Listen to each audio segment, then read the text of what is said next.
Update: my fiancé is convinced I have a crush on my friend's husband. I talked to Sarah again and asked her first of all why she'd think I had a crush on Matt.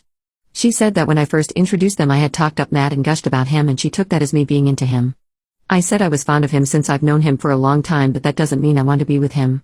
She said when they started dating I was often upset about it. I said I wasn't upset about their dating, I was upset that she'd make plans with me and then leave me to be with him, and when we were all together I didn't enjoy being the third wheel while they ignored me. That had nothing to do with wanting him and more to not liking being left out by my best friend. I asked her why she hadn't said anything before and she explained that she could manage the situation. She had asked Matt to stop talking to me completely and she engineered situations so there was little chance of us socializing with each other. I asked her, now that I have explained that I never had a crush on Matt, can you please talk to Jack and tell him? She said she didn't want to lie. This frustrated me immensely. She could ignore this imaginary crush for years and manipulate me, but won't talk to my fiancé to help my relationship. I told her I was done being her friend. Thinking back, I was always doing stuff for her and she used me but did little for me. Update 2. I wrote a long letter to Jack explaining the entire history of my relationship with Sarah and Matt with the recent screen caps. I asserted as best as I could that I had never pined after any guy and I loved him and he was my only choice. After days of silence, Jack agreed to talk to me. We met and he said that he sees two ways of interpreting this situation. 1. Matt and Sarah are right and he doesn't want to be my second choice. 2. They are malicious people who are messing with me and that shows very poor judgment on my part that I'd have a best friend like this, and he doesn't want that quality in a life partner. Either possibility leads to the same conclusion, that he wants to call off the engagement. He reminded me that I had represented Sarah as one of the most important people in my life. I'd jump up and help her all the time. I had once canceled plans with him to take care of her kid when the baby was sick. It had irked him, but he had seen it as me being caring and nice, but now he's seeing all that in a different light. I cried and begged him not to end our engagement, but he wanted a break for a while. I thought over what he said for a few days and came to realize that he was right. I was a clingy friend and a doormat. I never even saw how much one-sided my friendship with Sarah was. I was a doormat with Jack too. I didn't want to get married or have kids this early but agreed to his timelines. I gave up an exciting job opportunity with more money because he didn't want me traveling for work. I love him but I need to fix myself and be stronger. I gave back his ring and ended things.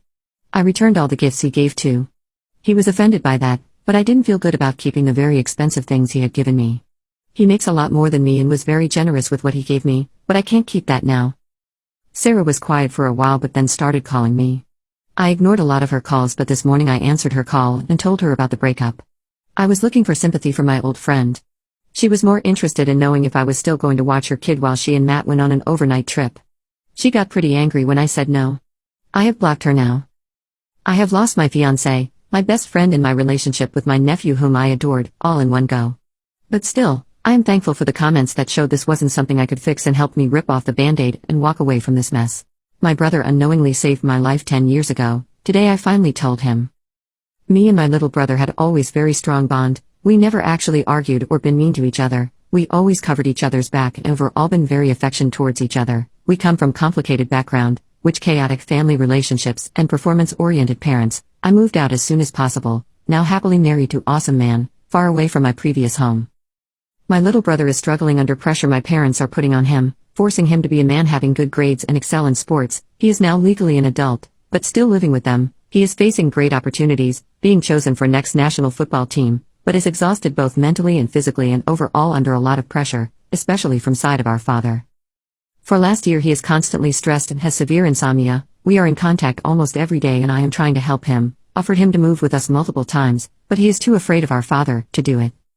Today I could not sleep, because my husband is snoring heavily during this time of the year, so I was just browsing internet, when my brother messaged me, asking for help. He said that I am the only person he can talk about it and that he is thinking of some bad things and does not know what to do. He was in very bad state of mind, basically falling apart. I immediately told him to come see us and stay for a while and said that we can resolve it together. I was so afraid but also very happy he reached to me and asked for help. He is gentle giant type of guy, being forced to ignore his own needs to perform good enough in the eyes of our parents, with no tolerance for mental health matters. He had several injuries related to sport, some quite severe, problems in school. There is a possibility he would need to repeat whole year and will not be able to make it to final exams.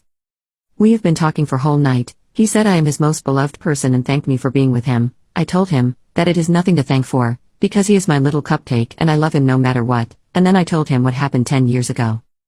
I was 16 and he was 9. I was not well, battling with undiagnosed mental illness, bullying and eating disorder. I I felt alone, with no support and basically in same situation as him, but not as strong as him to ask for help. One evening after argument with my father I decided to end things. I went to my room, sat next to my bed and prepared myself for next step. Then I heard my brother knocking on door. He asked if I want to play our Pokemon game. We basically pretended to be Pokemon trainers, catching imaginary Pokemons and having fun. I sat there in silence for a while, with a razor in my hand. Then he asked again. I put razor back to the pack and unlocked the door. I was crying and he was confused because I was smiling the same time. He told me that he will let me choose my Pokemon first to cheer me up. I hugged him and cried like an idiot, then we played together.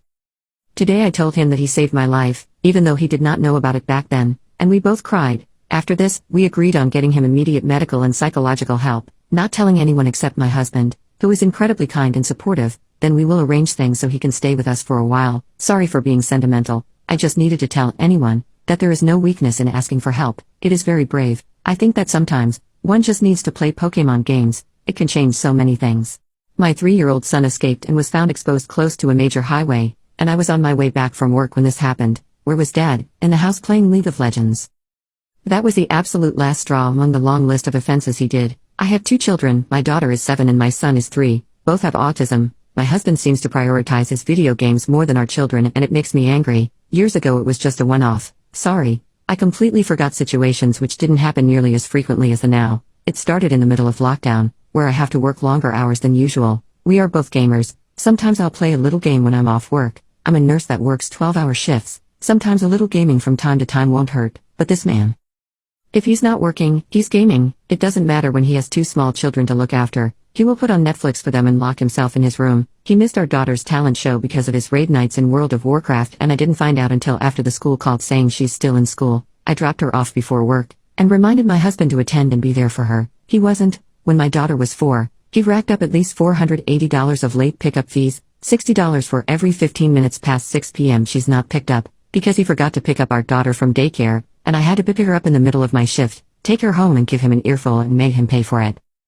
I lost count at the number of times I cut off the Wi-Fi in the house and at one point straight up canceled the internet because I was tired of his nonsense. The only time the kids have anything healthy to eat is when I'm making them dinner. Husband will order pizza and Chinese or anything that can be delivered via Uber Eats. I have already told him to stop doing it since both kids are already gaining weight. The absolute last straw was when my 3-year-old son escaped our house when I was at work, exposed and at 9 p.m. at night. This was the second time he escaped. We were both home, and since then I installed multiple alarms on every door in the house. He even had a wristband on with our phone number. We live in rural Florida. We are very close to swamps and highways. I received a call from a cop saying they found him near the freeway. I gave him the address and rushed straight home. Cop outside my home with my son in the back seat. Cop said he knocked on the door and no one answered. Meanwhile I can hear the alarms go off. Husband's car is in the driveway. He's home. I get inside and what do I find? My husband behind closed doors playing League of Legends. I cut off the internet and hid the router and that's when he came out and literally saying to me what the F. I told him to go outside. Cop wants to talk to him. After a brief conversation with the cop sent my son to his room and then we have another separate conversation. Husband said that he already put both kids to bed before getting on to play. I told him the same thing I tell him 30 times. If he's watching the kids, the game is off, period. Since it's come to the point where our own son could have been stolen or an end put to his life, it's over. I told him to pack his bags and leave. Anyone who would endanger their own children over a video game has a serious problem. I suggested he see a therapist. I love him and I really want to make this marriage work for at the very least our kids. I'm seriously considering filing for separation while I consider the options. I just learned that Florida does not have separation clauses, so I'm going to contact a lawyer this week and discuss options for divorce. Can somebody please help me make sense of what just happened between my 18-month-old and a man in his 80s? This happened no more than an hour ago. My son and I went on our evening walk through the neighborhood. We decided to go down a street we don't normally go down. My son loves everything nature. He always grabs one rock and one stick to carry with him. He found his rock and stick and we were off. He's very particular with his items. He holds them tightly and refuses to give them up or drop them. He's also very shy and always buries his head into my shoulder when strangers want to say hi. So, we were walking and I was explaining to him all the flowers we were seeing. He loves it. We crossed the street and sat on the curb. I grabbed some leaves and we watched them float down the running water in the street gutters. An older man in his 80s approached me and says, "Hey, can you wait a minute?" And I of course said sure. I hear a clipping sound and he comes back with a single sprig of lavender from his garden. He goes to hand it to my son and I get ready to grab it from the man and hand it to my son since he never accepts things from strangers. He's too shy. He's never accepted anything from a stranger and people try all the time. To my utter shock my son reached out and grabs the lavender. My son then puts his hand out and drops his stick and rock into this man's hand. I was floored. My jaw was literally open. I kid you not, tears start filling this man's eyes. Then my son takes the lavender up to his nose and starts sniffing the flower. He does not know to smell flowers. He's never done that. Here's where it gets even wilder. My son says a good few dozen words, but certain letters and sounds he's not great with yet. He's not good with ST sounds or R sounds. He also only elects to talk when he wants something. He starts making this str sound, then this STR sound. I'd never heard him make those sounds and couldn't figure out why all of a sudden he was so eager to make that sound. I then introduce myself and tell the older man my son's name. I ask his name, he says, Sterling. My son practically said the name 20 times before I even asked. I was so freaked out we went home. My son was holding on to the lavender, smelling it, smiling, just in heaven. I've had multiple strangers stop me on the street since he was just a few months old telling me he's an old soul. Probably happened 10 times, well before he could even talk. I just don't know how to make sense of what just happened. Today I messed up. I thought a cute guy was ghosting me, only to find out I was actually ghosting him. I was at a party 2 weeks ago, where I only knew 2 people, when in walks this guy who immediately gave me this really big smile and I thought he was so gorgeous. We ended up talking in the same circle and he introduces himself. We start chatting and quickly find the circle around us has disappeared and it is just us. He is so smart, his smile is outrageously cute, and I love how he seems laser focused on me instead of one of the many attractive women that have now joined the party and are talking about their cool Raya dates. As the night wore on, I found myself talking to various different groups, but each time this guy would appear again and we'd end up just talking to each other again. Someone who neither of us knew came up and said we made an attractive couple, and I realized somehow in the span of 2 hours we were already acting like a couple. It wasn't just being intimately attracted to him, I felt so comfortable around him, he was so attentive to my needs. I told him offhand I had allergies to the dog at the party. Hours later when I started sneezing he immediately knew why and moved us outside. His smile was the thing that immediately caught my attention, but it was the thoughtfulness that made it so. At the end of the night, we catch an Uber home together and end up kissing. Before the Uber drops him off I give him my number. Sunday comes, don't hear from him. Okay, I get it. We both got home at 4 a.m. and I too just want to sleep the day away. Monday comes, silence. Tuesday, even more silence. I know I've read how it is, uncool, to text a girl immediately because you want to seem super cool and wanted, but we're both in our mid-30s and, I hoped, realize these mind games are bullcrap. If you like someone, text them when you can. Life is too short to be with people half interested in you. Wednesday comes and I'm a mixture of angry and over it and insecure all at the same time. How dare he lead me on like this? Well, I guess I'm glad I only wasted one night on this jerk. Was I not pretty enough? All these thoughts raced through my head and coalesced into me typing his name and workplace into Google to see if I can find him. Turns out, he was incredibly easy to find. I was planning on just looking at him because I missed his face, but I accidentally clicked the link that brought me to his LinkedIn page. Yikes, now he'll know that I stalked him, which made me feel even worse. I probably looked crazy. Bail. Since I was already on his page I guess I'd look at where he had worked. Maybe he wasn't really interesting and I'd feel better about him ghosting me. Nope, turns out he is not only very smart but also humble because his resume listed a dozen different cool jobs, impressive schools he's attended, things he's worked on. Great. I probably wasn't impressive enough for him. Not 30 minutes later he friends me on LinkedIn, but seemed surprised that I was reaching out. He had evidently texted me that night, and again the next day, only to not hear anything back. I had ghosted him. And this is how we found out my mess up. When I gave him my number, turns out I was off by a digit. Turns out, tipsy me isn't so great at typing or proofreading. If I hadn't been a creepy LinkedIn stalker, it could have been months, if ever, before we would have seen each other again. Right now we're laughing about it and setting up our first real date. Wish me luck, Reddit. My husband told me he hopes I pass away during surgery. I'm getting a gastric bypass in 2 weeks. I have had this plan for over a year when I got my insurance. It was a snap decision, but my weight has been an issue my whole life and my general practitioner has been pushing me to get the surgery after multiple failed attempts at trying to lose it myself and multiple health issues being made worse by my weight. A year ago I made the decision during my lunch break to get health insurance, and the fortnightly payments have pretty much kept me motivated in my journey to better myself because oh my gosh, it's so much money. My husband was so angry when I called and told him I signed up for the insurance. He told me it was a waste of my money and I didn't need to lose weight, but after a short argument he didn't bring it up again. Months went by and I forgot about it because I had a whole year to wait before I could do anything, but I was taking steps to better myself in other areas. I started dressing nicer. I went into a clothes store for the first time in a decade and spent $1,000 on a new wardrobe, which sounds like a lot, but I have hated myself for so long I only wore t-shirts and joggers. I went to the hairdresser for the first time in 6 years. I went to the dentist. I'm looking into maybe braces. I started my bachelor's of data science. Like when I say I have completely taken this as a chance to become a new person, I'm not joking. I want to come out of this being proud of who I am and not just the same me in a skinnier body.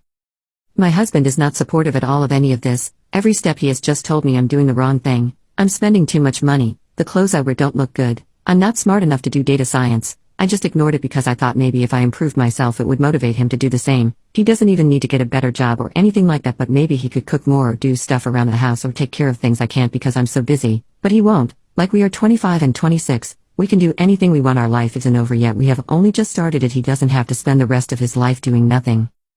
The closer we got to my surgery date, the more he would send me videos of bariatric surgery patients telling their stories going wrong to scare me out of doing it. He would tell me statistics of me gaining weight back and that I'll probably still be big, so there is no point. After about a week of this I snapped and an argument ensued. I called him lazy and said that he's living off my money, so I don't know why he complains so much. And he told me he hopes I don't wake up from the surgery, and walked out. He won't answer me calls now, and I think in 2 weeks I'm going to come out of surgery without a stomach or a husband. I found out my wife was cheating, so I left with everything and cut all contact. I was in a relationship that would have been 7 years strong on the 31st. We never went anywhere fancy for our anniversary before. We always joked about waiting 8 years before getting engaged and 10 years to get married. Keeping secrets isn't my strong suit, but this time I was doing really well with it. I even booked a room on the beach and was planning a trip to propose there a year early. A couple of weeks ago, she chatted with my mom about us tying the knot, and I thought she was on the same page as me.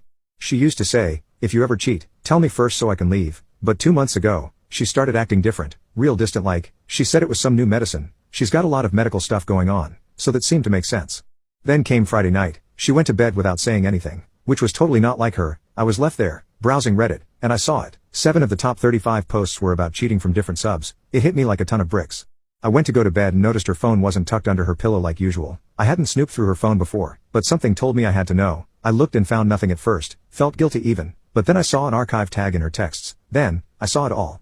She was too scared to send a bikini pic to me, but here she was doing stuff on video for some other guy. The messages back and forth were like cheesy lines from a bad adult film, and they were from her. I didn't know this dude, didn't know if or when they had met up, but that didn't matter at that moment. They had plans, and my heart was in pieces.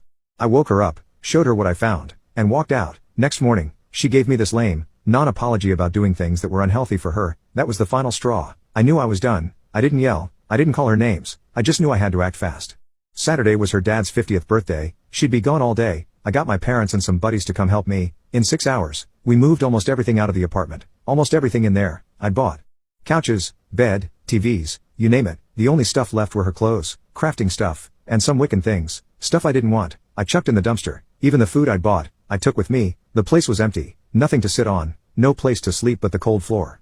She tried to reach out with calls through Snapchat and other apps, but I blocked her. Her parents tried to contact mine, but they got blocked too. We've all ghosted her, 100%. Some might call it petty, but I was ready to propose to this girl, and considering everything, I think I handled it pretty well.